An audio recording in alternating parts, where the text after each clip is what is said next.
I bet you've got an antiseptic or a pack of antibacterial wet wipes in your bag.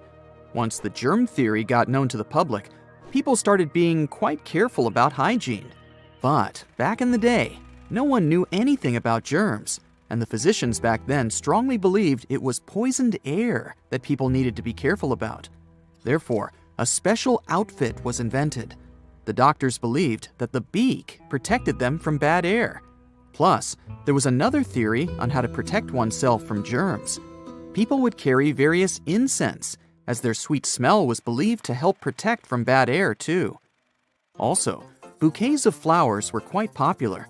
Many doctors were sure that holding a posy of flowers to the nose kept away all bad health conditions. I guess they'd say back then, a flower a day keeps the doctor away, huh? Another fun fact about those outfits the doctors in Europe wore is that they're in use even today.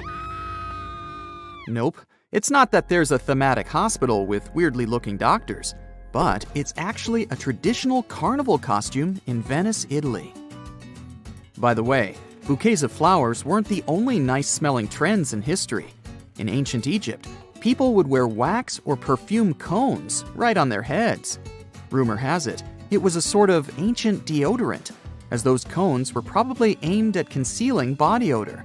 The cones were typically placed on top of wigs, and as the cones melted under the hot Egyptian sun, they would release a sweet smell. About 5 millenniums ago, people in Egypt, Greece, and other ancient countries would fray a small twig to clean in between their teeth. Some scientists say that these twigs had the other end sharpened, and people used it as a toothpick. Also, to keep their breath fresh, the Egyptians used makeshift mints. For instance, some of them would chew parsley or some other herbs after meals, and sometimes during the day. Plus, they made mints of herbs and spices and used cinnamon, pine seeds, and frankincense. To sort of glue all the ingredients together, they usually used honey. In the end, they shaped them as candies with the help of fire. Cleopatra had her trademark eye makeup look, and in fact, Egyptians were the first people to invent mascara. They'd mix honey, soot, water, and crocodile dung. Ugh.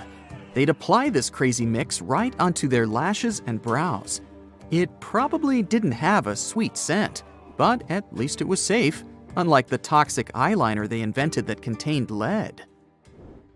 In the ancient world, clothes had no variety of colors. They were mostly white. But if someone really wanted to rock a colorful outfit, they needed to prepare it for dyeing using insects. It's not a thing of the past, though. Every time you grab a couple of sugar-coated candies, remember there's some carmine made from beetles lurking behind that cheerful color. Same goes for bright lipsticks, too. Going back to weird ancient fashion, not only the people back then had weirdly shaped masks, but they also had weirdly shaped clothes. I'm talking about blios. Those were the dresses with extreme sleeves. They were usually floor length, and obviously, those who wore them were totally helpless. They couldn't perform even the simplest tasks, but there was some thought behind it. Those sleeves symbolized that the person was rich enough to afford those inactive hands, and that there was someone to help them do all the necessary things. Blio dresses were trendy between the 11th and 13th centuries. Now, look here. These shoes with super pointy and extremely long tips were one of the hottest trends in 15th century Europe. They were called Krakows because the design originated in the town of Krakow, Poland. There wasn't really any sense or purpose of these shoes. Reportedly, it was all about fashion. Come on, don't be surprised. Super long and pointy shoes were trendy even in the 90s and aughts. Historians believe that Krakows weren't quite comfortable. The toes were supposed to be stuffed, otherwise they would have had zero rigidity and shape. There are some surviving examples of those shoes. One in London reveals there was moss in the toes. Also, according to an Italian chronicler, these type of shoes were often stuffed with horsehair. Apparently, the shoes weren't quite practical and quickly fell out of style. Are you into bright and vivid colors? People throughout history have shown much admiration for vibrant colors. So it's no wonder they wanted to make their outfits as bright as possible. In most cases, it was really expensive, but sometimes it was both expensive and super dangerous. Like in Victorian-era England, people loved a bottle green color, and many women wanted to have a bottle green dress. To achieve that shade, though, people used arsenic. Yikes! However, those fancy dresses were mainly worn on special occasions, so women weren't often in constant contact with arsenic. Still, even limited exposure could provoke undesired consequences. For a perfect look, it was cool to dye one's hair chestnut brown, the trendiest color of that era. Sulfuric acid worked wonders and could turn even the blackest hair lighter, but it was super toxic. Mercury was used for clothing too.